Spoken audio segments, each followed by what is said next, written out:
Drama की शुरुआत में हमें मेल लीड जिन वुक को दिखाया जाता है। जिन वुक न सिर्फ बेहद हैंडसम है बल्कि वह एक बहुत वेल्थी फैमिली से भी ताल्लुक रखता है। उसकी पर्सनालिटी और स्टेटस की वजह से कोरिया की लगभग हर लड़की उसका गर्लफ्रेंड बनने का सपना देखती है। एक दिन जिन वुक अपने दोस्त से मिलने एक क्लब जाता है। उसी क्लब में हमारी फीमेल लीड यूमी की एंट्री होती है। यूमी एक सिंपल और खुशमिजाज लड़की है जो एक डाइटिशियन के तौर पर काम करती है। वह अपने दोस्तों के साथ रिलैक्स करने और मजे करने क्लब आई होती है। थोड़ी देर बाद उसके दोस्त ड्रिंक करने के बाद डांस करने लगते हैं। उन्हें देखकर यूमी भी एक्साइटेड हो जाती है और सोचती है अब मेरी बारी है सबको इम्प्रेस करने की। अपनी इमेजिनेशन में वह बाल खोलकर इतना जबरदस्त डांस करती है कि वहां मौजूद हर इंसान बस उसे ही देखता रह जाता है। लेकिन रियलिटी में उसका डांस इतना ऑकवर्ड होता है कि आसपास खड़े लोग धीरे धीरे उससे दूर हटने लगते हैं। कुछ देर बाद यूमी वॉशरूम जाती है जहां वह अचानक जिन वुक को एक लड़की के साथ रोमांटिक अंदाज में फ्लर्ट करते हुए देख लेती है।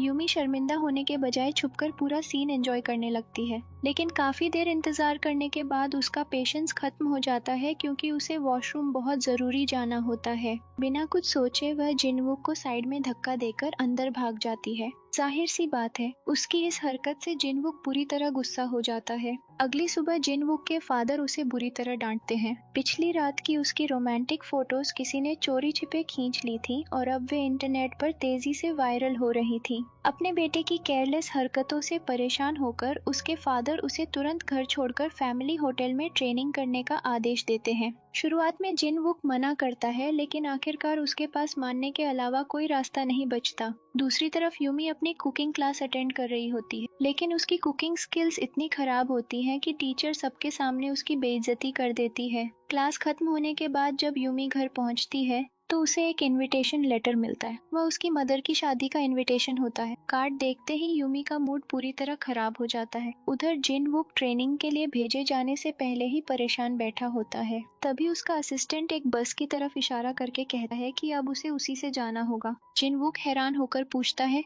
मैं अपनी लग्जरी कार से क्यों नहीं जा सकता, लेकिन असिस्टेंट बताता है कि उसके फादर ने खास तौर पर बस से भेजने का आदेश दिया है। किसी तरह वह जबरदस्ती जिनवुक को बस में चढ़ा देता है। यहाँ तक कि बस में बैठते हुए भी जिनवुक उसे धमकी देता है कि बाद में इसका हिसाब जरूर लेगा। उसी समय यूमी भी अपना सामान लेकर उसी बस में चढ़ती है और बस में आते ही वह अनजाने में फिर से जिनवुक की परेशानी बन जाती है। अपने बगल की खाली सीट देखकर जिनवुक उसे वहां बैठने को कहता है, लेकिन जैसे ही यूमी बैठने की कोशिश करती है उसका बैलेंस बिगड़ जाता है और वह सीधे जिनवुक की गोद में गिर जाती है। शर्म से घबराकर वह तुरंत अपॉलजी मांगती है। तब जिनवुक मुस्कुराते हुए कहता है इट्स ओके, लेकिन क्या हमेशा यहीं बैठने का इरादा है? ये सुनते ही यूमी फौरन अपनी सीट पर वापस कूद जाती है। आखिरकार बस अपने आखिरी स्टॉप पर पहुंचती है और सारे पैसेंजर्स उतर जाते हैं, लेकिन जिनवुक और यूमी दोनों अभी भी सो रहे होते हैं। सबसे पहले जिनवुक उठता है और बिना उसे जगाए चुपचाप बस से उतर जाता है। बाहर वह अपने असिस्टेंट का इंतजार कर रहा होता है। तभी यूमी भी बस से नीचे उतरती है, लेकिन उसे पता भी नहीं चलता और उसका ट्रॉली बैग सीधे जिनवुक के पैर पर चढ़ जाता है। सबसे मजेदार बात, उसे इसका एहसास तक नहीं होता।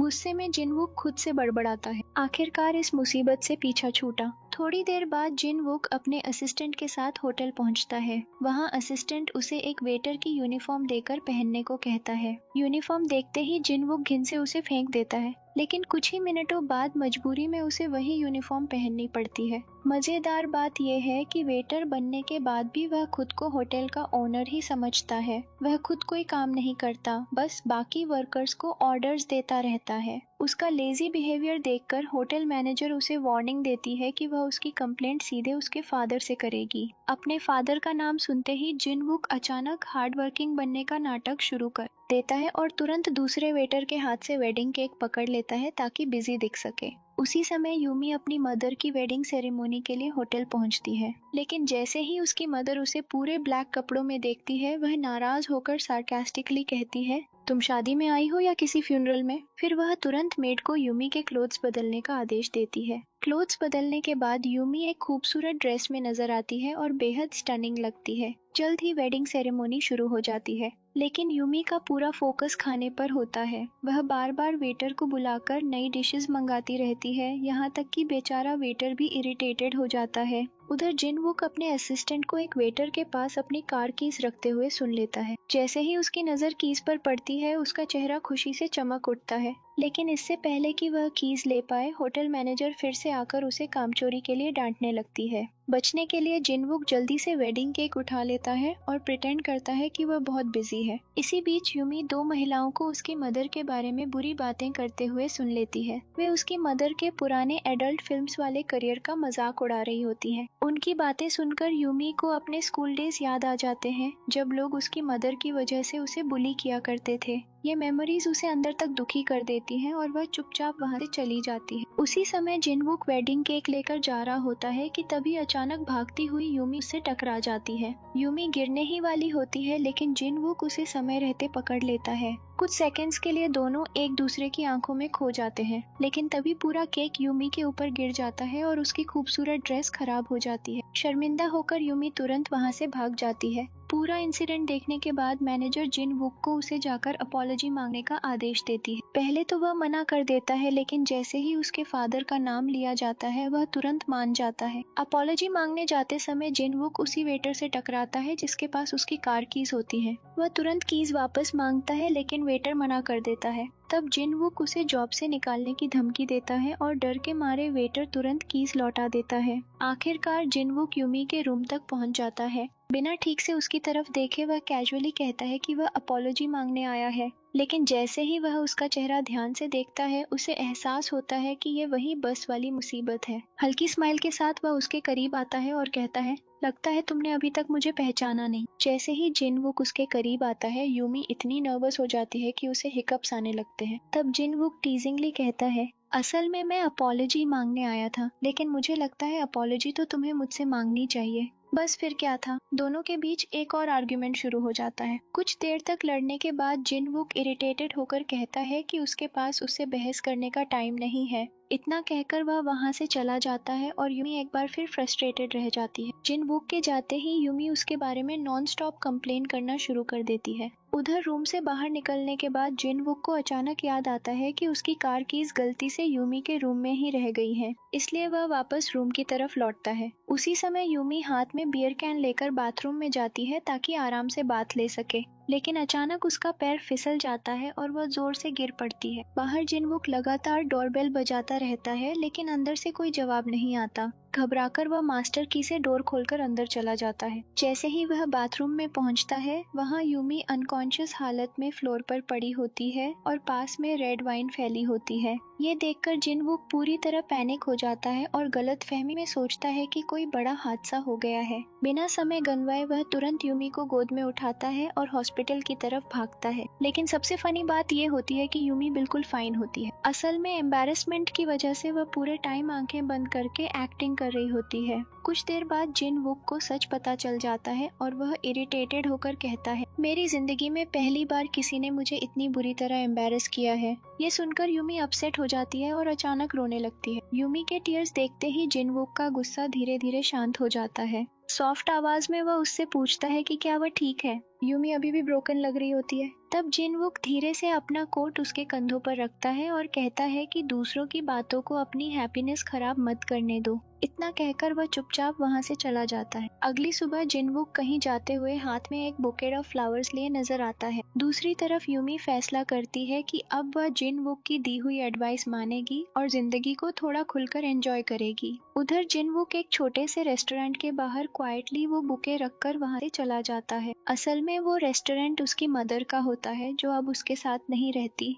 थोड़ी देर बाद उसकी मदर बाहर रखे फ्लावर्स देखती है और तुरंत समझ जाती है कि जिनवुक उससे मिलने आया था। दूसरी तरफ यूमी बस स्टॉप पर खड़ी बस का इंतजार कर रही होती है कि तभी अचानक जिनवुक अपनी कार लेकर उसके सामने आकर रुकता है और उसे राइड ऑफर करता है। यूमी तुरंत सस्पिशियस हो जाती है और मजाक में पूछती है, ये कार किसी कस्टमर की है या फिर तुमने कहीं से चुराई है? जिनवुक लगभग उसे अपने बारे में सच बताने ही वाला होता है, लेकिन बीच में रुक जाता है। इसके बजाय वह सिर्फ इतना कहता है कि अभी जल्दी कोई बस आने वाली नहीं है। ये सुनते ही यूमी तुरंत उसकी कार में बैठ जाती है, लेकिन रास्ते में अचानक कार का फ्यूल खत्म हो जाता है। मजबूरी में जिनवुक ऑकवर्ड होकर इसे कुछ पैसे मांग। बाद में दोनों बीच पर साथ समय बिताने लगते हैं। वहाँ चलते हुए यूमी को जमीन पर एक कॉइन मिलता है और वह एक्साइटेड होकर कहती है कि आज उसकी लक जरूर बहुत अच्छी है। ये सुनकर जिनवुक हंसने लगता है और उसे सिली कहता है। धीरे धीरे दोनों बीच पर काफी टाइम साथ बिताते हैं और देखते ही देखते रात हो जाती है। साथ में ड्रिंक करते हुए यूमी इमोशनल होकर कहती है कि आज तक किसी ने उससे ये नहीं पूछा कि वह ठीक है या नहीं।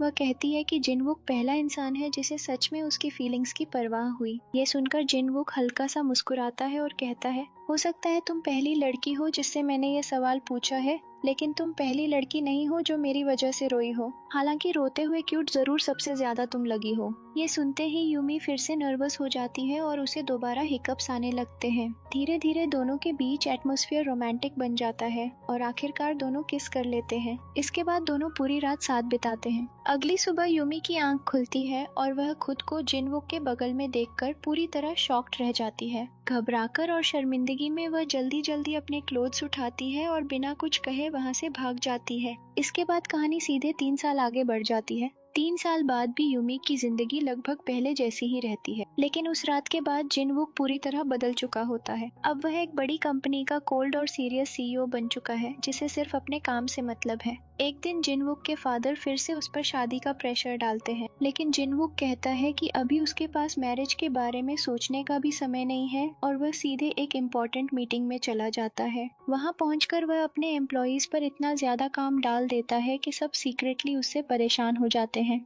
दूसरी तरफ यूमी खुशी खुशी अपने दोस्तों को बताती है कि अगले दिन से उसकी नई जॉब शुरू होने वाली है। उसके दोस्त एक्साइटेड होकर उसे कंग्रेचुलेशंस देते हैं। बाद में यूमी अपने बेस्ट फ्रेंड जुंग ह्युन के साथ नजर आती है। वह देखता है कि यूमी फिर से अपने रूम के बाहर ही सो गई है। वह उसे अंदर जाकर प्रॉपर्ली सोने के लिए कहता है, लेकिन आधी नींद में यूमी उसे हल्का सा धक्का देकर कहती है कि वह बिल्कुल ठीक है। अगली सुबह यूमी अपनी नई वर्क प्लेस पहुंचती है, लेकिन उसे बिल्कुल भी अंदाजा नहीं होता कि वो कंपनी असल में जिनवुक की ही है। कोइंसिडेंटली दोनों लगभग एक ही समय ऑफिस पहुंचते हैं, लेकिन एक दूसरे को नोटिस नहीं कर पाते।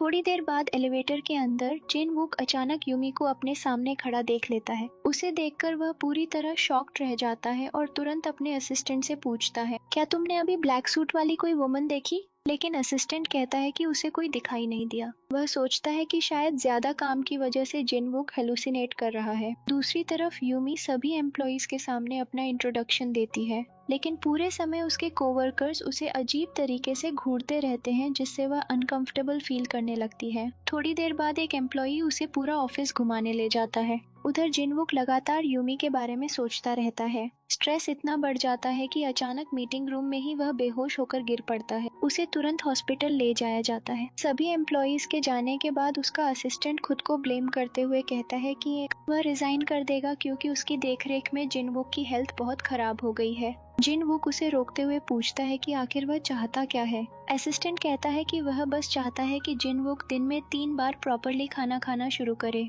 मजबूरी में जिनवुक मान जाता है। कुछ समय बाद असिस्टेंट यूमी के पास जाकर रिक्वेस्ट करता है कि वह पर्सनली हर दिन जिनवुक के लिए मील्स तैयार करे। यूमी पहले थोड़ा सरप्राइज्ड होती है, लेकिन आखिरकार मान जाती है। इसी दौरान जिनवुक को उसकी स्कूल फ्रेंड हेरी का फिर से कॉल आता है। हेरी हमेशा की तरह उससे शादी करने की बात करने लगती है। जैसे ही जिनवुक को पता चलता है कि वह आसपास ही है, वह मजाक में असिस्टेंट से कहता है, अगर आज फिर उससे मिला तो दोबारा हॉस्पिटल पहुंच जाऊंगा। ये कहते ही दोनों तुरंत छुप जाते हैं, जबकि हेरी उन्हें ढूंढती रहती है। बाद में यूमी बहुत मेहनत से जिनवुक के लिए खाना बनाती है, लेकिन जब असिस्टेंट वो खाना लेकर जाता है तो जिनवुक उसे टेस्ट करते ही इंसल्ट कर देता है और कहता है कि ऐसा खाना तो डॉग्स भी ना खाएं। वह तुरंत खाना फेंक देने का आदेश दे देता है। अगले दिन भी बिल्कुल यही होता है। इस बार यूमी खुद एक एम्प्लॉई को अपना बनाया खाना डस्टबिन में फेंकते हुए देख लेती है। ये देखकर उसका दिल पूरी तरह टूट जाता है। उधर जिनवुक के फादर फिर से मैरिज की बात छेड़ते हैं। टॉपिक बदलने के लिए जिनवुक मजाक में अपने असिस्टेंट की तरफ इशारा करके कहता है कि उसकी ऑलरेडी वाइफ है। कुछ देर बाद यूमी एक एम्प्लॉई को फिर से खाना देते हुए कहती है कि वो ये बॉस तक पहुंचा दे। ठीक उसी समय जिनवुक वहां आ जाता है और आखिरकार उसे पता चल जाता है कि उसके मील्स बनाने वाली शेफ कोई और नहीं बल्कि यूमी है। अपने ऑफिस में वापस जाकर जिनवुक यूमी का रेज्यूमे देखने लगता है और 3 साल पुरानी एम्बैरेसिंग मेमोरी याद करता है। उस रात दोनों साथ थे, लेकिन सुबह यूमी बिना कुछ कहे भाग गई थी और जिनवुक आधे कपड़ों में कार के अंदर रह गया था, जहां आसपास की महिलाएं उसे देखकर हंस रही थीं। तभी से वो इंसिडेंट उसके लिए ह्यूमिलिएशन बन चुका था। वर्तमान में असिस्टेंट यूमी को जिनवुक का स्ट्रिक्ट डाइट चार्ट देता है और कहता है कि अगर उसे कुछ भी चाहिए हो तो वह सीधे मिस्टर जिनवुक से बात कर सकती है। इसके बाद जिनवुक जानबूझकर यूमी को परेशान करना शुरू कर देता है और उसके बनाए हर डिश को रिजेक्ट करने लगता है। आखिरकार यूमी जिनवुक की प्रोफाइल देखती है और धीरे धीरे उसे एहसास होता है कि ये कोल्ड सीईओ वही वेटर है जिससे वह 3 साल पहले मिली थी।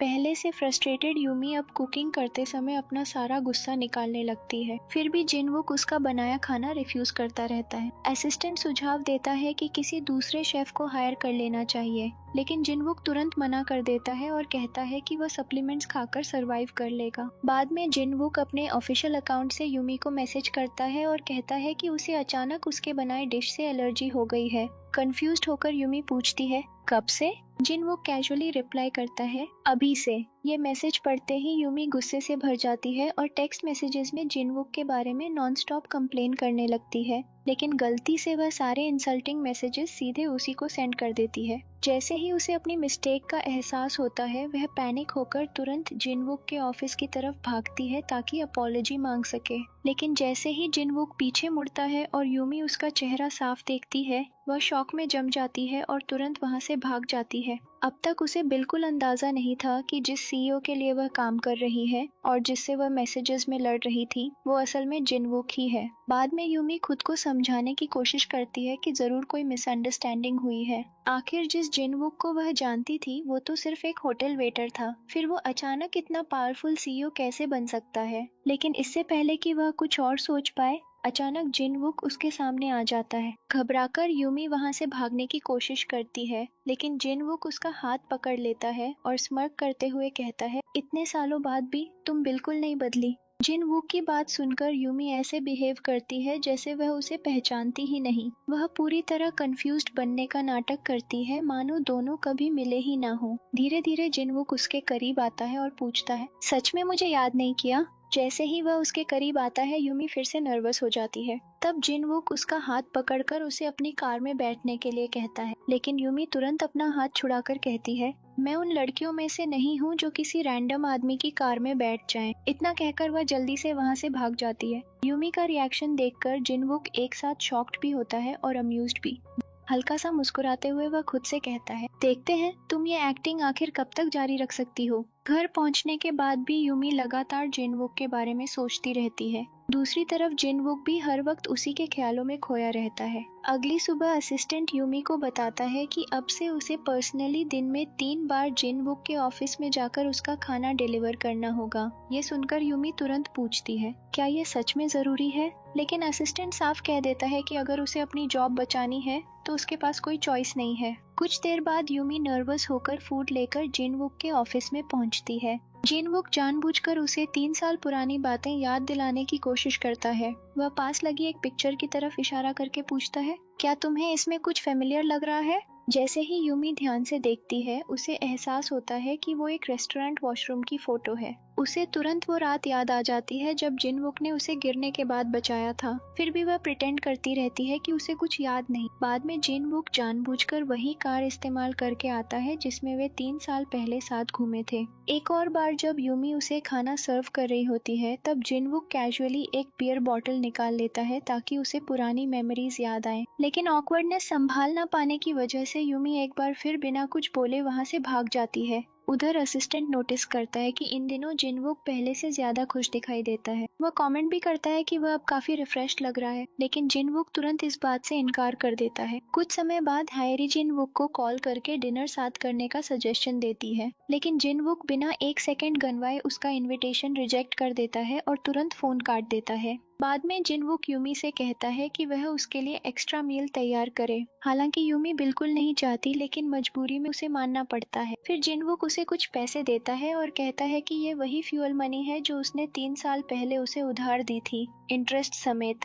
लेकिन यूमी एक बार फिर ऐसे बिहेव करती है जैसे उसे कुछ समझ ही नहीं आया। तब जिनवुक उसे उस कोट की याद दिलाता है जो यूमी उस रात अपने साथ ले गई थी और कहता है कि अब उसे वो वापस कर देना चाहिए। यूमी कैजुअली जवाब देती है कि उसने वो कोट बहुत पहले ही फेंक दिया, लेकिन जिनवुक स्मर्क करते हुए कहता है कि उसे उसकी बात पर बिल्कुल भरोसा नहीं है। इसके बाद यूमी अपने दोस्त से बात करती है और पूछती है कि क्या वो उससे अपनी जॉब एक्सचेंज करेगा, क्योंकि जिनवुक को हैंडल करते करते वह पूरी तरह एग्जॉस्टेड हो चुकी है। दुर्भाग्य से असिस्टेंट उनकी सारी बातें सुन लेता है। थोड़ी देर बाद जिनवुक गुस्से में यूमी को डांटता है कि वो जॉब छोड़ने की बात क्यों कर रही थी। फ्रस्ट्रेटेड होकर यूमी भी पलटकर कहती है कि वैसे भी वह उससे जरूरत से ज्यादा काम करवाता है। जैसे ही यूमी वहाँ से जाने लगती है, जिनवुक अचानक उसे रोककर एक जरूरी सवाल पूछता है। 3 साल पहले उस सुबह तुम मुझे छोड़कर क्यों चली गई थी? ये सवाल सुनकर यूमी अचानक घबरा जाती है, लेकिन फिर झूठ बोलते हुए कोल्ड आवाज में कहती है कि उस रात का उसके लिए कोई मतलब नहीं था। उसके मुताबिक वो बस एक वन नाइट स्टैंड था,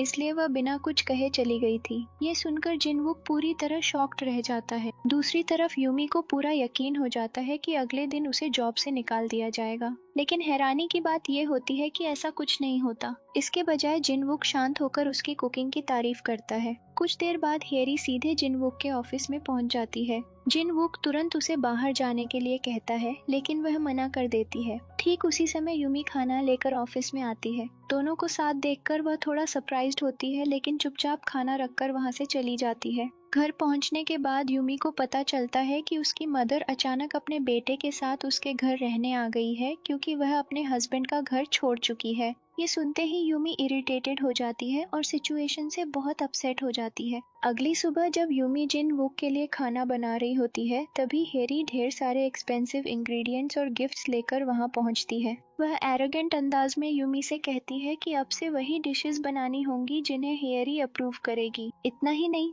वह हर मील की फोटो भी पहले देखने की डिमांड करती है। फिर बड़े गर्व से अनाउंस करती है कि जल्द ही उसकी और जिनवुक की शादी होने वाली है। ये सुनकर यूमी पूरी तरह स्टन्ड रह जाती है, लेकिन उसी समय जिनवुक भी सारी बातें सुन लेता है। वह तुरंत हेरी से पूछता है, तुमसे किसने कहा कि तुम मेरी वाइफ बनने वाली हो? इसके बाद वह यूमी को अपने पास खींचते हुए साफ कहता है कि वह सिर्फ यूमी के हाथ का खाना खाएगा और उसके अलावा किसी को भी उसे ऑर्डर्स देने का हक नहीं है। इसके बाद जिनवुक यूमी को अपने साथ बाहर ले जाता है। वह उससे कहता है कि तैयार हो जाए क्योंकि वे कहीं जा रहे हैं। आखिरकार दोनों एक ऐसे रेस्टोरेंट पहुंचते हैं जो जिनवुक को बहुत पसंद होता है। वह यूमी से कहता है कि वह वहां की डिशेस टेस्ट करे ताकि आगे चलकर वह उसके लिए वैसा ही खाना बना सके।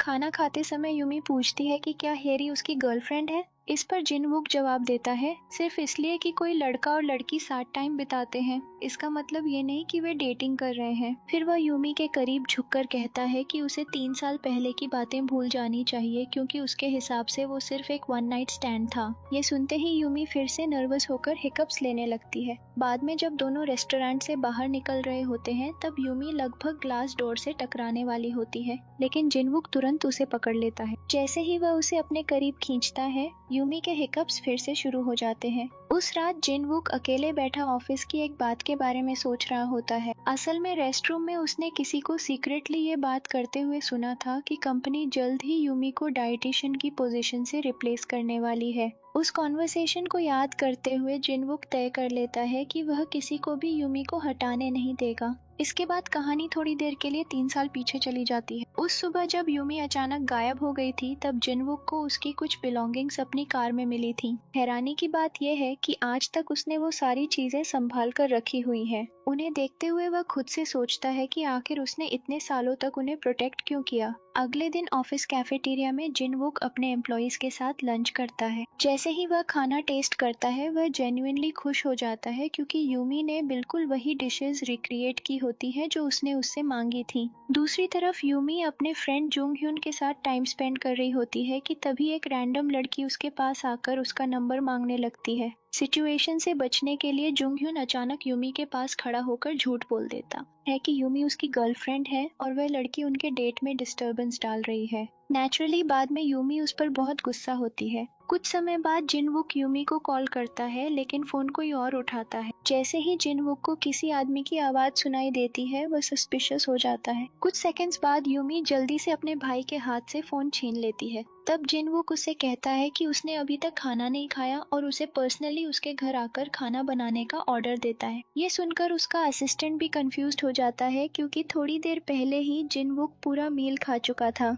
आखिरकार यूमी अपने छोटे भाई के साथ जिनवुक के घर पहुंचती है। जब वह खाना बना रही होती है, तभी अचानक पास में कुछ गिरने की आवाज आती है। भागकर वहां पहुंचने पर यूमी देखती है कि उसके भाई से गलती से जिनवुक का ज्वेलरी बॉक्स गिर गया है। उसका एक हिस्सा टूट चुका होता है, इसलिए यूमी ध्यान से उसे ठीक करने लगती है। एक पल के लिए वह बॉक्स खोलने के बारे में सोचती है, लेकिन फिर रुक जाती है, क्योंकि उसे लगता है कि शायद उसके अंदर हायरी के लिए कोई गिफ्ट होगा। बॉक्स वापस सही जगह रखकर यूमी क्वाइटली अपने भाई के साथ वहां से चली जाती है। जब जिनवुक आखिरकार घर लौटता है, तो उसे ये जानकर डिसअपॉइंटमेंट होती है कि यूमी पहले ही जा चुकी है। असल में वह सीक्रेटली चाहता था कि उस रात दोनों साथ डिनर करें, लेकिन जैसे ही वह अपने रूम की तरफ बढ़ता है, उसकी नजर एक बैग पर पड़ती है। उस बैग के अंदर वही कोट होता है जिसे यूमी 3 साल पहले अपने साथ ले गई थी। उसे देखते ही जिनवुक खुशी से मुस्कुराने लगता है। अगले दिन यूमी फिर से फूड लेकर उसके ऑफिस में आती है। खाने की सुंदर डेकोरेशन देखकर जिनवुक टीजिंगली पूछता है, क्या मैं कोई छोटा बच्चा हूँ?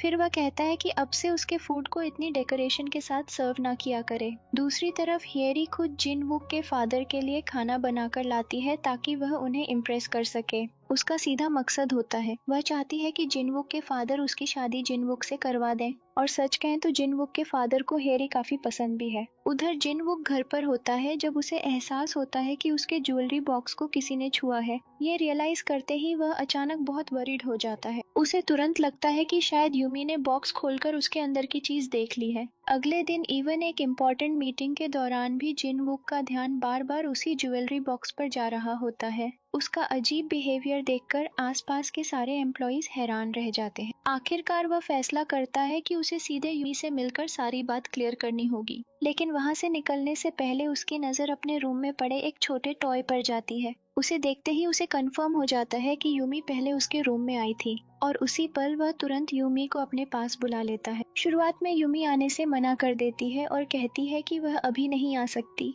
लेकिन जिनवुक शांत आवाज में जवाब देता है, अगर तुम नहीं आओगी तो फिर मैं खुद तुम्हारे पास आ जाऊंगा। कुछ देर बाद जिनवुक उससे मिलता है और वो टॉय दिखाकर पूछता है कि क्या ये उसका है, लेकिन यूमी एक बार फिर ऐसे बिहेव करती है जैसे उसे उस टॉय के बारे में कुछ पता ही ना हो। वह ये तक छुपा लेती है कि उसका एक छोटा भाई भी है। इसके बाद जिनवुक सीधे पूछता है कि क्या वह उसके रूम में गई थी। यूमी तुरंत अपॉलजी मांगती है और कॉम्पेंसेशन के तौर पर उसे एक ब्रांड न्यू ज्वेलरी बॉक्स दे देती है, क्योंकि उसे लगता है कि पुराने बॉक्स में हैरी के लिए डायमंड नेकलेस रखा था। जिनवुक उससे पूछता है कि क्या उसने बॉक्स खोलकर अंदर देखा था। यूमी जवाब देती है कि उसे बॉक्स खोलने की जरूरत ही नहीं पड़ी, क्योंकि सिर्फ बॉक्स देखकर ही वह समझ गई थी कि अंदर कैसी चीज होगी। वह कैजुअली ये तक कह देती है कि उसे हैरी के लिए और भी बड़ा नेकलेस खरीदना चाहिए, क्योंकि जितना बड़ा गिफ्ट उतना बेहतर। ये सुनते ही जिनवुक का मूड पूरी तरह बदल जाता है। असल में दोनों के बीच एक बहुत बड़ा मिसअंडरस्टैंडिंग पैदा हो चुका होता है। यूमी को लगता है कि नेकलेस हैरी के लिए है, जबकि जिनवुक समझ ही नहीं पा रहा कि हर बार ज्वेलरी बॉक्स की बात आते ही हैरी का नाम क्यों लेती है। उसी समय वहाँ जुंग ह्यून पहुँच जाता है। जिनवुक तुरंत पूछता है, ये कौन है? बिना एक सेकंड गंवाए जुंग ह्यून यूमी को अपने पास खींचकर कॉन्फिडेंटली कहता है, मैं इसका बॉयफ्रेंड हूँ। उसी पल कहानी थोड़ी देर के लिए पीछे जाती है, जहाँ दिखाया जाता है कि जिनवुक सीक्रेटली यूमी के बनाए खाने को कितना पसंद करता था। वह चोरी छिपे उसके बनाए डिशेस की फोटोज तक लेता रहता था। वर्तमान में वापस आकर जिनवुक इरिटेटेड होकर घर लौटता है। उसके दिमाग में बार बार वही बात घूमती रहती है कि जुंग ने खुद को यूमी का बॉयफ्रेंड कहा था। दूसरी तरफ जुंग ह्यून मजाक में यूमी से कहता है कि अगर उसका बॉस उसे फिर परेशान करे तो वह बस कह दे कि वो उसका बॉयफ्रेंड है। लेकिन इसके बाद भी जिनवुक यूमी के बारे में सोचना बंद नहीं कर पाता। अगले दिन यूमी फिर से फूड लेकर उसके ऑफिस में जाती है। जिनवुक ऐसे प्रिटेंड करता है जैसे उसने उसे नोटिस ही नहीं किया, लेकिन थोड़ी देर बाद वह टॉय उसे वापस देते हुए कहता है कि इसे अपने साथ ले जाए। इसके बदले यूमी फिर से उसे नया ज्वेलरी बॉक्स देने की कोशिश करती है।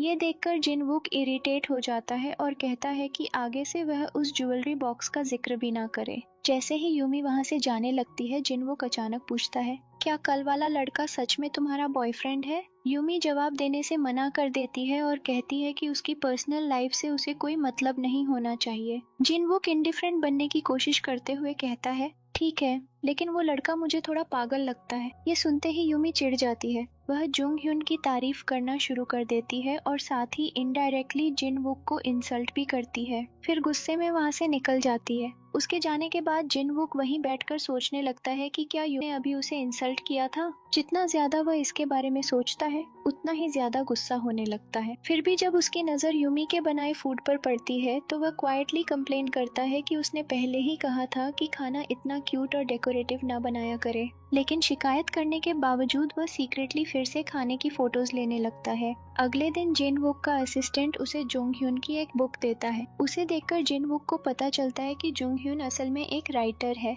वह दिखावा करता है कि उसे कोई फर्क नहीं पड़ता और कैजुअली बुक को साइड में फेंक देता है, लेकिन उसका रिएक्शन साफ बता रहा होता है कि वह जेलस हो चुका है। बाद में जब यूमी उसे खाना देने आती है तब जिनवुक कोल्ड आवाज में उसे तुरंत वहां से जाने के लिए कह देता है, लेकिन जैसे ही यूमी बाहर निकलती है जिनवुक सीक्रेटली अपनी पॉकेट से डाइजेस्टिव मेडिसिन निकालकर खा लेता है, क्योंकि वह पहले ही उसका काफी खाना खा चुका होता है। दूसरी तरफ यूमी जुंग ह्युन से कंप्लेन करती है कि जिनवुक ने उससे पूरे दिन नॉनस्टॉप काम करवाया। वह उससे पूछती है कि क्या वह बाद में उसे लेने आ सकता है, क्योंकि वह पूरी तरह एग्जॉस्टेड हो चुकी है। दुर्भाग्य से जिनवुक उनकी सारी बातें सुन लेता है। इसके तुरंत बाद वह फिर से यूमी को अपने लिए खाना बनाने का ऑर्डर देता है। खाना खाते समय वह अचानक यूमी के बहुत करीब झुक जाता है और कहता है कि वह कुछ चेक करना चाहता है। जैसा उसे उम्मीद थी, यूमी तुरंत नर्वस होकर हिकअप्स लेने लगती है। ये देखकर जिनवुक मुस्कुराने लगता है, क्योंकि आखिरकार उसे सच समझ आ जाता है।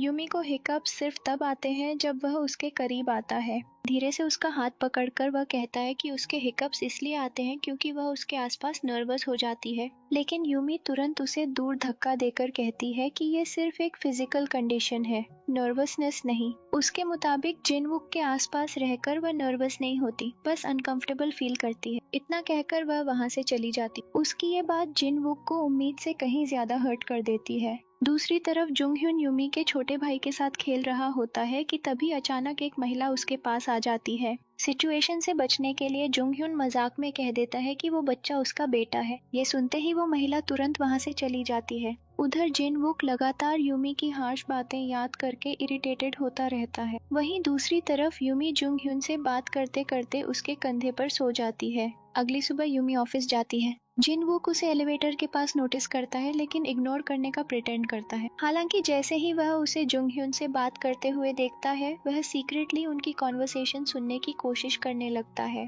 फिर जिनवुक अपने असिस्टेंट के जरिए यूमी तक एक मैसेज पहुंचाता है। असिस्टेंट उसे बताता है कि उसे 10 लोगों के लिए खाना तैयार करना होगा। ये सुनकर यूमी शॉक्ड होकर पूछती है कि सिर्फ वही क्यों, बाकी लोग भी तो हेल्प कर सकते हैं। लेकिन असिस्टेंट साफ कहता है कि ये मिस्टर जिनवुक का ऑर्डर है। उसी समय हायरी भी जिनवुक से मिलने पहुंचती है। पास खड़ी एक महिला उनसे पूछती है कि दोनों के बीच आखिर रिश्ता क्या है। हेयरी गर्व से जवाब देने ही वाली होती है कि तभी जिनवुक कैजुअली कह देता है, हम भाई बहन जैसे हैं, मैं इसे अपनी छोटी बहन की तरह देखता हूँ। ये सुनते ही हेयरी पूरी तरह स्पीचलेस रह जाती है। बाद में यूमी इवेंट लोकेशन पर पहुंचकर सबके लिए खाना तैयार करती है, लेकिन वहां पहुंचने के बाद उसे पता चलता है कि हेयरी पहले ही एक लग्जरी रेस्टोरेंट से एक्सपेंसिव फूड ऑर्डर कर चुकी है। नेचुरली सारे एम्प्लॉइज यूमी के होममेड डिशेस छोड़कर रेस्टोरेंट वाला खाना खाने लगते हैं। ये देखकर यूमी का दिल टूट जाता है। उसे अपसेट देखकर जिनवुक गुस्से में हेरी को डांटता है और फिर यूमी को कंफर्ट करने जाता है, लेकिन यूमी उसकी कोई बात सुनने से मना कर देती है और कहती है कि उसे पता है वो सिर्फ ज्वेलरी बॉक्स वाली बात की वजह से अच्छा बनने की कोशिश कर रहा है। उसी शाम यूमी अपने कोवर्कर्स के साथ बैठी होती है कि तभी अचानक उसे जिनवुक के असिस्टेंट का कॉल आता है।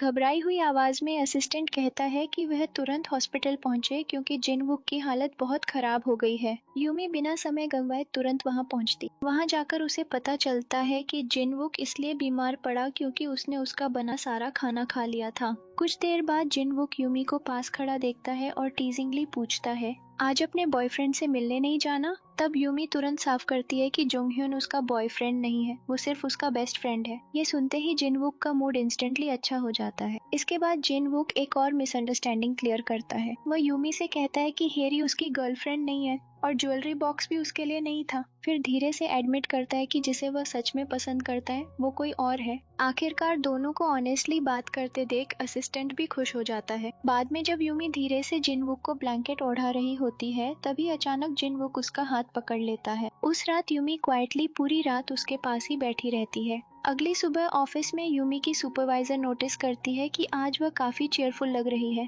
वह टीजिंगली पूछती है, लगता है तुम्हें बॉयफ्रेंड मिल गया है? शर्मिंदगी में यूमी तुरंत मना कर देती है। उधर जिनवुक का असिस्टेंट उसे याद दिलाता है कि यूमी पूरी रात हॉस्पिटल में उसके साथ रुकी थी, लेकिन जिनवुक ऐसे प्रिटेंड करता है जैसे उसे इससे कोई फर्क ही नहीं पड़ता। लेकिन बाद में जब जिनवुक अपने ऑफिस में अकेला बैठा होता है तब उसे पिछली रात की एक ब्लरी मेमोरी याद आती है। उसे ऐसा महसूस होता है जैसे आधी नींद में यूमी ने शायद उसे किस किया था। हालांकि उसे खुद भी पूरा यकीन नहीं होता कि वो सच था या सिर्फ उसकी इमेजिनेशन। कुछ समय बाद यूमी फिर से फूड लेकर जिनवुक के ऑफिस में आती है। अचानक जिनवुक उसे अपने पास बैठने के लिए कहता है, फिर सीरियस टोन में बोलता है, अब से तुम्हें मेरी रिस्पॉन्सिबिलिटी लेनी होगी। ये सुनकर यूमी पूरी तरह कंफ्यूज्ड हो जाती है और पूछती है, मतलब कैसी रिस्पॉन्सिबिलिटी? तब जिनवुक धीरे धीरे उसके करीब झुकता है और कहता है कि उसकी हेल्थ इसलिए खराब हुई क्योंकि उसने उसका बनाया खाना खाया था। उसकी वजह से उसका काम भी अफेक्ट हुआ। इसलिए एक पर्सनल डाइटिशियन होने के नाते अब यूमी को उसकी कंडीशन की रिस्पॉन्सिबिलिटी लेनी पड़ेगी।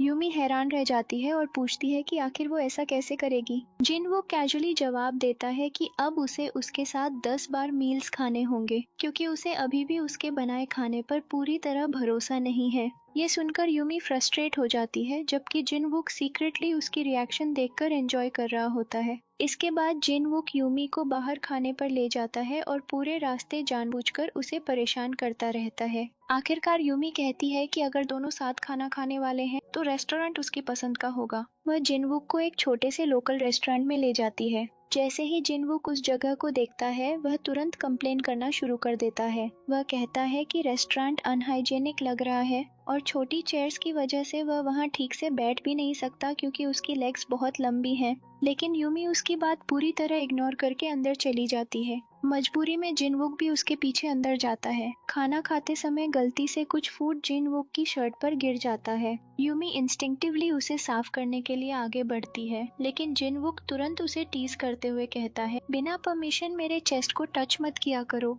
वह मजाक में उसे कार वाली पुरानी बात भी याद दिलाता है और पूछता है कि क्या उसे इतनी आसानी से फिजिकल कांटेक्ट करने में शर्म नहीं आती। बाद में साथ ड्राइव करते हुए जिनवुक पहली बार अपने चाइल्डहुड के बारे में खुलकर बात करता है। वह बताता है कि जब वह छोटा था तभी उसके पेरेंट्स का डिवोर्स हो गया था और तब से वह हमेशा अकेलापन महसूस करता आया है। वह यह भी एडमिट करता है कि उसे अपनी मदर के हाथ का होममेड फूड बहुत याद आता है। दूसरी तरफ जोंग ह्यून किसी काम से एक जगह जाता है कि तभी हेरी गलती से उसे वहां का एम्प्लॉई समझ लेती है और कैजुअली उसके हाथ में शॉपिंग बैग्स थमा देती है। बेचारा जोंग ह्यून पूरी तरह कंफ्यूज रह जाता है। उधर जिनवुक यूमी को एक रेस्टोरेंट में मिलने के लिए बुलाता है। कुछ देर बाद जिनवुक वहां इतनी ड्रामेटिक एंट्री मारता है कि रेस्टोरेंट में मौजूद हर इंसान उसे देखने लगता है। लेकिन जैसे ही वह अंदर जाने वाला होता है एक वेटर उसे रोककर बाकी लोगों की तरह वेटिंग नंबर थमा देता है। जिनवुक तुरंत उसे पैसे देकर लाइन स्किप करने की कोशिश करता है, लेकिन वेटर साफ मना कर देता है, जिसकी वजह से दोनों के बीच वहीं बहस शुरू हो जाती है। थैंकफुली उसी समय यूमी वहां पहुंच जाती है और उसे ट्रबल क्रिएट करने के लिए डांटती है। तभी अचानक जिनवुक यूमी की तरफ देखकर कहता है, तुम्हारे साथ रहने के लिए मैं कुछ भी कर सकता हूँ। इसके बाद वह उसकी अपीयरेंस की तारीफ करते हुए कहता है कि आज वह खास तौर पर बहुत ब्यूटीफुल लग रही है। यूमी कैजुअली जवाब देती है कि वह घर पर भी ऐसे ही रेडी होती है, लेकिन फ्लैशबैक में दिखाया जाता है कि असल में उसने सिर्फ जिनवुक से मिलने के लिए इतनी केयरफुली तैयार हुई थी। थोड़ी देर बाद उनका नंबर आ जाता है और जिनवुक नेचुरली यूमी का हाथ पकड़कर उसे अंदर ले जाता है। बाद में जब दोनों साथ वापस लौट रहे होते हैं तब जिनवुक नोटिस करता है कि यूमी के शूलेसेस खुले हुए हैं। वह तुरंत घुटनों पर बैठकर उसके शूलेसेस बांधने लगता है। शर्मिंदगी में यूमी कहती है कि वह खुद भी ये कर सकती थी। तब जिनवुक मजाक में पूछता है, तो क्या फिर से खोल दूं? ये सुनकर यूमी और ज्यादा फ्लस्टर्ड हो जाती है। इसके बाद जिनवुक उसे ड्रिंक के लिए पूछता है, लेकिन यूमी तुरंत एक्सक्यूज बनाकर कहती है कि उसे अपने डॉग को खाना खिलाने जाना है और जल्दी से वहाँ से निकल जाती है। उसी रात यूमी जुंगह्युन से मिलती है। उसे लगातार मुस्कुराते देखकर जुंगह्युन पूछता है कि आखिर वह इतनी खुश क्यों लग रही है। आखिरकार उसे पता चलता है कि यूमी को जिनवुक के साथ 10 बार मील्स खाने हैं। ये सुनते ही वह इरिटेट हो जाता है, लेकिन जब यूमी एडमिट करती है कि उसे सच में जिनवुक के साथ खाना खाना अच्छा लगता है, तब जुंगह्युन को ये बात बिल्कुल पसंद नहीं आती। अगले दिन यूमी फिर से फूड लेकर जिनवुक के ऑफिस में पहुंचती है। जिनवुक पोलाइटली उसे थैंक्स कहकर जाने के लिए कहता है, लेकिन यूमी मना कर देती है। वह उसे याद दिलाती है कि उसने खुद कहा था कि उसे अकेले खाना खाना पसंद नहीं, इसलिए वह तब तक वहीं रुकेगी जब तक वह खाना खत्म न कर ले। ये सुनकर जिनवुक सीक्रेटली बहुत खुश हो जाता है। फिर अचानक वह उसे उसी रात डिनर के लिए फिर इनवाइट करता है। यूमी पहले मना करती है और कहती है कि उसे अपने डॉग को वॉक पर ले जाना है। ये सुनते ही जिनवुक वियर्डली जेलस हो जाता है और कंप्लेन करता है कि उसे लगता है यूमी अपने डॉग को दुनिया में सबसे ज्यादा प्यार करती है। आखिरकार यूमी जाने के लिए मान जाती है। डिनर से पहले यूमी पूछती है कि वे आखिर कहाँ जा रहे हैं। जिनवुक कैजुअली जवाब देता है, मेरे घर। ये सुनते ही यूमी पूरी तरह शॉक्ड रह जाती है। बाद में जब दोनों उसके घर पहुंचते हैं, तब जिनवुक उसे बताता है कि वह पहली वुमन है जिसे उसने कभी अपने घर इनवाइट किया है। एक समय पर वह यूमी से लाइट्स बंद करने के लिए कहता है। यूमी स्विच ढूंढ नहीं पाती, इसलिए जिनवुक उसकी मदद करने उसके पास आता है। जैसे ही वह अचानक उसके बहुत करीब आता है, यूमी नर्वस होकर अपनी आंखें बंद कर लेती है क्योंकि उसे लगता है कि शायद जिनवुक उसे किस करने वाला है। लेकिन जिनवुक सिर्फ लाइट्स ऑफ करता है और क्वाइटली वहां से चला जाता है। बेचारी यूमी एम्बैरेसमेंट में रह जाती है। जल्द ही दोनों साथ बैठकर डिनर करने लगते हैं, लेकिन तभी अचानक जिनवुक बाहर अपने फादर को खड़ा देख लेता है। दोनों तुरंत पैनिक हो जाते हैं। जिनवुक जल्दी से यूमी को छुपने के लिए कहता है और घर में उसके होने के सारे साइंस हटाने लगता है। उधर यूमी डेस्परेटली हाइडिंग प्लेस ढूंढते हुए गलती से फिर से जिनवुक का ज्वेलरी बॉक्स खोज लेती है। पहले वह उसे इग्नोर करती है, लेकिन आखिरकार क्यूरियोसिटी जीत जाती है। जैसे ही वह बॉक्स खोलती है, वह पूरी तरह शॉक्ड रह जाती है क्योंकि उसके अंदर 3 साल पहले की उसकी अपनी बिलोंगिंग्स रखी होती हैं, जिन्हें जिनवुक ने इतने सालों तक सीक्रेटली संभाल कर रखा था। उसी समय जिनवुक के फादर टेबल पर रखी 2 डिनर प्लेट्स देखकर सस्पिशियस हो जाते हैं। उन्हें डिस्ट्रैक्ट करने के लिए जिनवुक जल्दी से कैंडल बुझा देता है, लेकिन तभी अचानक जिनवुक के रूम से तेज आवाज आती है। उसके फादर तुरंत वहां जाने लगते हैं। जिनवुक घबराकर उन्हें रोकने की कोशिश करता है और लाउडली कहता है कि वह खुद जाकर चेक करेगा, लेकिन उसके फादर उस पर भरोसा नहीं करते और उसके पीछे पीछे चल पड़ते हैं। फिर अचानक उसके फादर बाथरूम की तरफ इशारा करके पूछते हैं कि अंदर क्या है। ये सुनकर जिनवुक घबराकर उधर देखता है क्योंकि उसे लगता है यूमी पकड़ी गई, लेकिन लकीली वहाँ यूमी नहीं, सिर्फ एक कैट होती है। राहत की सांस लेते हुए उसके फादर हंस पड़ते हैं और कहते हैं कि उन्हें लगा था जिनवुक सीक्रेटली किसी लड़की को घर में छुपा रहा है। आखिरकार जब उसके फादर वहां से चले जाते हैं, तब जिनवुक पूरे घर में यूमी को ढूंढना शुरू करता है और आखिर में उसे कबर्ड के अंदर छुपी हुई पाता है। अगले दिन जिनवुक के फादर सीक्रेटली असिस्टेंट को कॉल करके कहते हैं कि उन्हें शक है जिनवुक किसी को डेट कर रहा है। वह असिस्टेंट को उस पर नजर रखने का ऑर्डर देते। दूसरी तरफ जिनवुक यूमी से कहता है कि उसे उसके साथ एक बिजनेस ट्रिप पर चलना होगा क्योंकि कुछ इंपॉर्टेंट क्लाइंट्स आने वाले हैं और वह चाहता है कि यूमी पर्सनली उनके लिए खाना बनाए। उधर हेरी एक कैफे में जुंगह्युन से मिलती है और उसे अपने फैशन शो में आने का इनविटेशन देती है, लेकिन जैसे ही वह उसे ध्यान से देखती है, उसे एहसास होता है कि ये वही आदमी है जिसे उसने पहले स्टोर एम्प्लॉई समझ लिया था। फिर भी पोलाइटली दोबारा इनवाइट करने के बावजूद जुंगह्युन उसे कोई जवाब नहीं देता। कुछ समय बाद जिनवुक यूमी के घर के बाहर उसका इंतजार करता है। जब यूमी बिल्कुल वही ड्रेस पहनकर बाहर आती है जो उसने 3 साल पहले पहनी थी, तब जिनवुक उससे अपनी नजरें ही नहीं हटा पाता। धीरे से उसके करीब जाकर वह सिंसियरली कहता है कि उस ड्रेस में वह बेहद ब्यूटीफुल लग रही है। इसके बाद वह उसे उसी होटल में लेकर जाता है जहां वे 3 साल पहले पहली बार मिले थे। जैसे ही यूमी उस जगह को पहचानती है, वह तुरंत अंदर जाने से मना कर देती है, लेकिन जिनवुक जेंटली उसका हाथ पकड़कर उसे अपने साथ अंदर ले जाता है। बाद में बिजनेस मीटिंग के दौरान क्लाइंट्स को यूमी का बनाया खाना बेहद पसंद आता है। काम खत्म होने के बाद यूमी अपने रूम में लौटती है जहां उसे एक मिस्टीरियस गिफ्ट बॉक्स मिलता है। जब वह बॉक्स खोलती है, तब उसके अंदर एक बेहद गॉर्जियस ड्रेस होती है जो खास तौर पर जिनवुक ने उसके लिए भेजी होती है। उस शाम जिनवुक नीचे उसका इंतजार कर रहा होता है और जैसे ही यूमी वो ड्रेस पहनकर उसके सामने आती है, जिनवुक पूरी तरह स्टन्ड रह जाता है क्योंकि वह बेहद खूबसूरत लग रही होती है। लेकिन तभी अचानक एक वेटर गलती से उसकी ड्रेस पर वाइन गिरा देता है। शॉक में यूमी का बैलेंस बिगड़ जाता है, लेकिन जिन वुक तुरंत उसे अपनी आर्म्स में पकड़ लेता है। उसे अपने करीब पकड़े हुए वह धीरे से फिर कहता है कि आज वह बहुत ब्यूटीफुल लग रही है।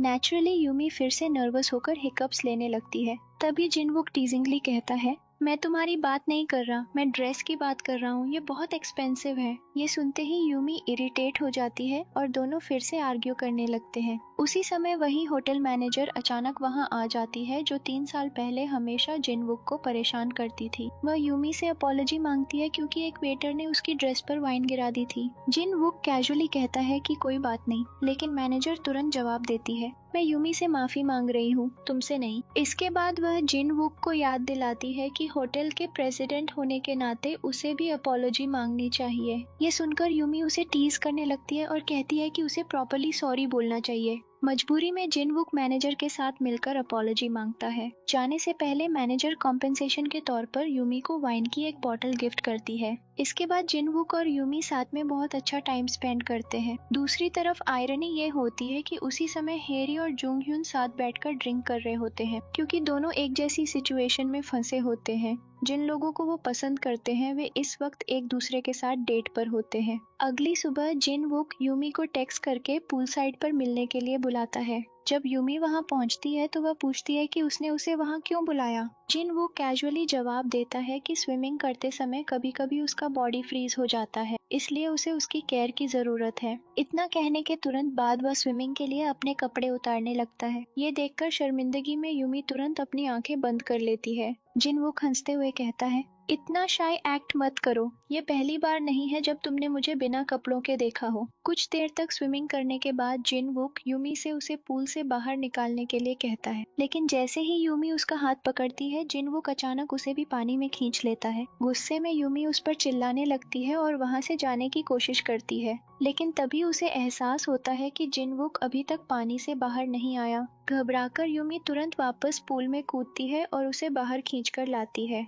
उसी समय कुछ होटल वर्कर्स भी दौड़ते हुए वहां पहुंच जाते हैं, लेकिन बाद में पता चलता है कि जिनवुक पूरी तरह ठीक था और सिर्फ उसे डराने के लिए एक्टिंग कर रहा था। सीक्रेटली अम्यूज्ड होकर वह वर्कर से क्वाइटली कहता है कि वे दोनों को अकेला छोड़ दें। सबके जाने के बाद यूमी जिनवुक को पूल के किनारे बैठने में हेल्प करती है। इसी इमोशनल मोमेंट में यूमी आखिरकार एडमिट कर देती है कि वह भी उसे पसंद करती है। वह ये भी कन्फेस करती है कि उसने उसके ज्वेलरी बॉक्स के अंदर अपनी सारी पुरानी बिलोंगिंग्स देख ली थी। ये सुनते ही जिनवुक शॉक में तुरंत सीधा बैठ जाता है और पूछता है, क्या तुमने सच में सब कुछ देख लिया था? इसके बाद दोनों काफी देर तक पूल के पास बैठे ऑनेस्टली अपने फीलिंग्स के बारे में बात करते रहते हैं। धीरे धीरे माहौल रोमांटिक हो जाता है और आखिरकार दोनों एक दूसरे को किस कर लेते हैं। अगले दिन जिनवुक फिर से यूमी को डिनर के लिए पूछता है, लेकिन यूमी मना कर देती है और कहती है कि वो नहीं आ सकती क्योंकि उसके डॉग का बर्थडे है। ये सुनकर जिनवुक पूरी तरह स्पीचलेस रह जाता है। वह अपने असिस्टेंट से तक कंप्लेन करता है कि यूमी शायद उससे ज्यादा अपने डॉग की केयर करती है।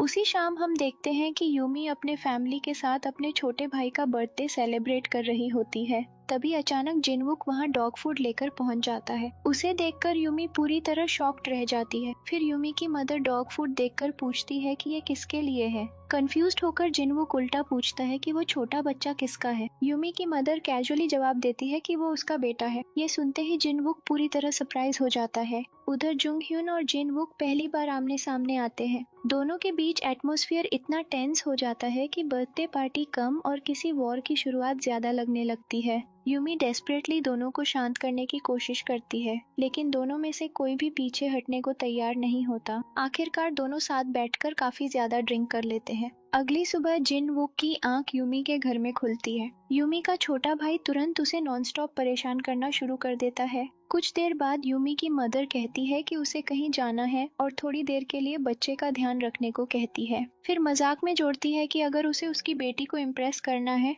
तो बेबी सिटिंग अच्छे से करनी होगी। उनके जाने के बाद जिनवुक बच्चे को प्लेग्राउंड ले जाता है। इतना हैंडसम आदमी किसी बच्चे का ध्यान रख रहा हो, ये देखकर आसपास मौजूद खासकर महिलाएं तुरंत उसकी तरफ अट्रैक्ट होने लगती हैं। सरप्राइजिंगली जिनवुक खुद भी बच्चों के साथ खेलते हुए काफी एंजॉय करने लगता है। उसी समय संयोग से जिनवुक के फादर वहां से गुजर रहे होते हैं। जब वो जिनवुक को बच्चे के साथ इतनी खुशी से समय बिताते देखते हैं तो पूरी तरह शॉक्ड रह जाते हैं। पास खड़ी कुछ महिलाएं तो ये तक कह देती हैं कि बच्चा बड़ा होकर बिल्कुल अपने फादर जितना हैंडसम बनेगा, जिससे मिसअंडरस्टैंडिंग और बढ़ जाती है। बाद में जिनवुक बच्चे को वापस घर छोड़ता है और उसकी बहुत केयर करता है। थोड़ी देर बाद यूमी भी वहां पहुंच जाती है। जिनवुक सीधे उसे पूछता है कि वो बच्चा असल में किसका है। सच छुपाने के लिए यूमी झूठ बोलती है और कहती है कि उसकी मदर उस बच्चे से बहुत प्यार करती है, इसलिए तीनों साथ रहते हैं। कुछ समय बाद जिनवुक के फादर उसे 3 साल पुरानी उसकी और यूमी की एक फोटो दिखाते हैं और पूछते हैं कि कहीं वो बच्चा उनका बेटा तो नहीं। ये सुनकर जिनवुक पूरी तरह शॉक हो जाता है। जितना ज्यादा वो इस बारे में सोचता है उतना ही उसे यकीन होने लगता है कि वो बच्चा सच में उसी और यूमी का बेटा है। बाद में जिनवुक यूमी को प्राइवेटली मिलने के लिए बुलाता है, लेकिन जब दोनों बात कर रहे होते हैं तब हेरी सीक्रेटली उनका पीछा करती है और जुंगhyun उसे नोटिस करके उसके पीछे चला जाता है। कन्वर्सेशन के दौरान जिनवुक यूमी से कहता है कि वो पिछले 3 सालों में उसकी जिंदगी में क्या क्या हुआ सब जानना चाहता है। असल में वह डेस्परेटली ये पता लगाने की कोशिश कर रहा होता है कि बच्चा उसका बेटा है या नहीं। बातचीत के दौरान जिनवुक लगभग पूरी तरह कन्विंस्ड हो जाता है कि बच्चा सच में उन दोनों का है। दूसरी तरफ हेरी छुपकर उनकी सारी बातें सुन लेती है और स्टन्ड रह जाती है। जैसे ही वह बीच में आने वाली होती है जुंगhyun उसे रोक देता है। वह हेरी से कहता है कि वह उसके फैशन शो में आने के लिए तैयार है, लेकिन सिर्फ एक कंडीशन पर। उसे प्रॉमिस करना होगा कि अब वह जिनवुक और यूमी के रिलेशनशिप में इंटरफियर नहीं करेगी। बाद में जब यूमी जिनवुक के लिए खाना बना रही होती है तभी उसे उसका मैसेज मिलता है। जिनवुक अगले दिन उसे डेट पर चलने के लिए पूछता है और साथ में उसके छोटे भाई को भी लाने के लिए कहता है। ये पढ़कर यूमी इरिटेट हो जाती है और सोचती है कि आखिर जिनवुक उसे डेट करना चाहता है या उसके भाई के साथ टाइम स्पेंड करना चाहता है। अगले दिन जिनवुक, यूमी और उसका छोटा भाई साथ समय बिताते हैं। सरप्राइजिंगली जिनवुक यूमी से ज्यादा बच्चे की कंपनी एंजॉय करने लगता है। एक समय पर वह यूमी को एक गिफ्ट भी देता है, लेकिन जब यूमी उसे थैंक्स बोलती है तब वह कैजुअली बता देता है कि वो गिफ्ट उसके लिए नहीं, उसके भाई के लिए है।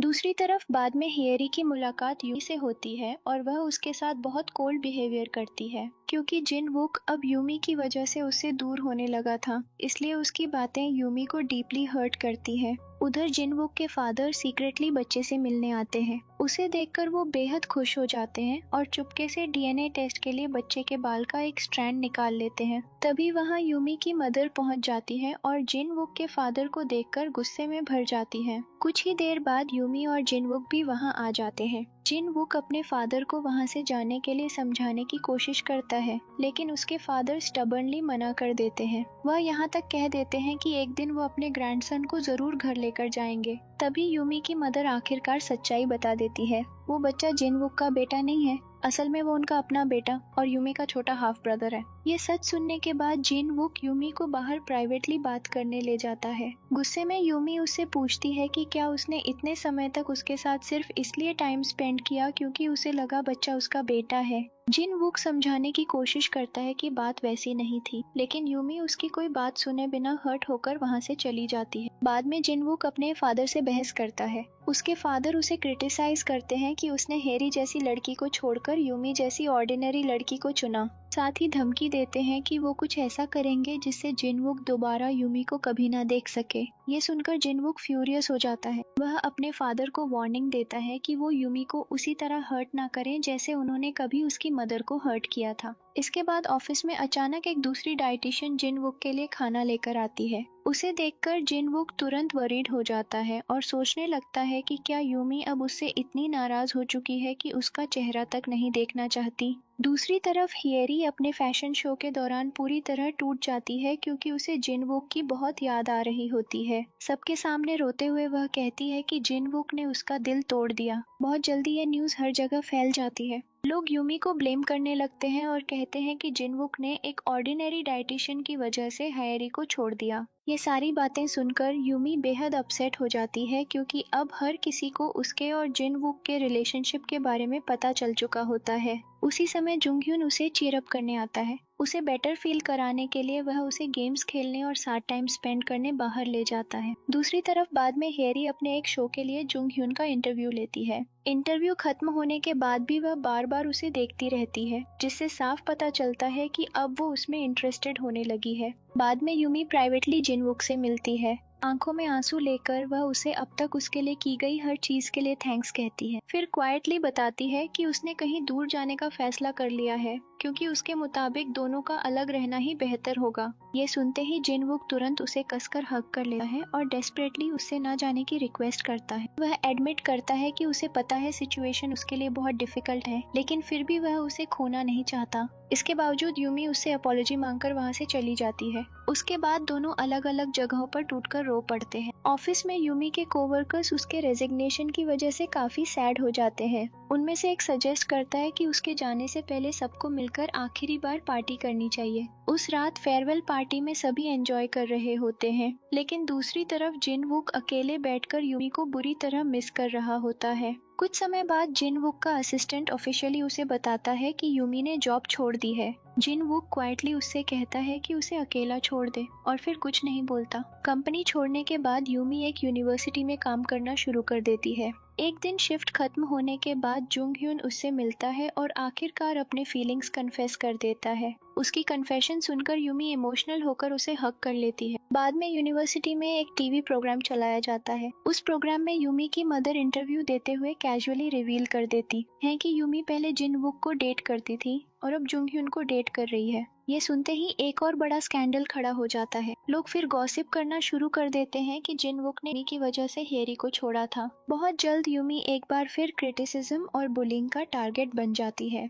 आखिरकार जिनवुक को भी पता चल जाता है कि टीवी शो की वजह से लोग यूमी को ब्लेम कर रहे हैं। उसकी चिंता में वह तुरंत उसे हर जगह ढूंढना शुरू कर देता है। आखिरकार उसे यूमी अकेले बीच पर खड़ी मिलती है। जैसे ही वह उसके पास पहुंचता है, वह कहता है कि वह उसे लगातार ढूंढ रहा था। ये सुनते ही यूमी उसे कसकर हग कर लेती है। फिर हल्की उदासी के साथ मुस्कुराते हुए कहती है कि उसके जैसे रिच सीईओ को डेट करना उसके लिए किसी ड्रीम जैसा था। जवाब देने की बजाय जिनवुक धीरे से उसे किस कर लेता है। इसके बाद दोनों बीच के किनारे साथ में कुछ पीसफुल समय बिताते हैं और वहीं साथ सो जाते हैं। लेकिन बाद में जब जिनवुक अभी भी सो रहा होता है, तब यूमी क्वाइटली उसे आखिरी बार किस करती है और बिना कुछ कहे एक बार फिर वहां से चली जाती है। जब जिनवुक की आंख खुलती है और उसे पता चलता है कि यूमी फिर से उसे छोड़कर चली गई है, तो उसका दिल एक बार फिर टूट जाता है। अकेलापन महसूस करते हुए वह अपनी मदर के रेस्टोरेंट में जाता है और उनके हाथ का होममेड फूड खाता है। उसकी हालत देखकर उसकी मदर उससे कहती है, जाओ यूमी को वापस लेकर आओ।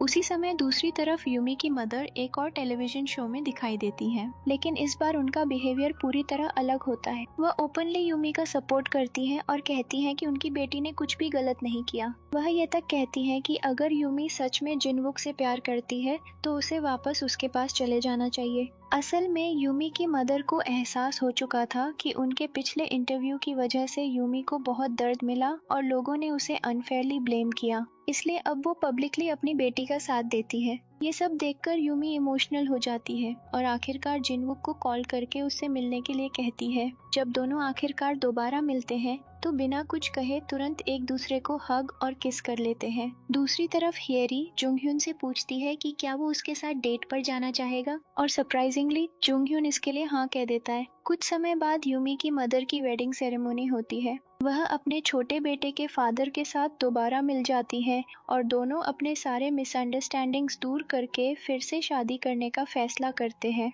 आखिर में हर कोई खुश नजर आता है। जिनवुक यूमी से प्रॉमिस करता है कि अब से वह सिर्फ वही खाना खाएगा जो यूमी अपने हाथों से उसके लिए बनाएगी, और इसी स्वीट प्रॉमिस के साथ ये रोमांटिक ड्रामा आखिरकार एक हैप्पी एंडिंग पर खत्म हो जाता है। तो गाइस, ये थी इस अमेजिंग रोमांटिक ड्रामा की पूरी कहानी। आई होप आपको ये ड्रामा एक्सप्लेनेशन आखिर तक पसंद आई होगी। अगर आपको वीडियो अच्छी लगी हो तो वीडियो को लाइक, शेयर और चैनल को सब्सक्राइब करना बिल्कुल मत भूलना, ताकि आपको ऐसे और अमेजिंग के ड्रामा एक्सप्लेनेशंस मिलते रहें। और साथ ही बेल आइकॉन भी प्रेस कर लेना ताकि हमारी अगली वीडियो आपसे मिस ना हो। मिलते हैं नेक्स्ट ड्रामा एक्सप्लेनेशन में।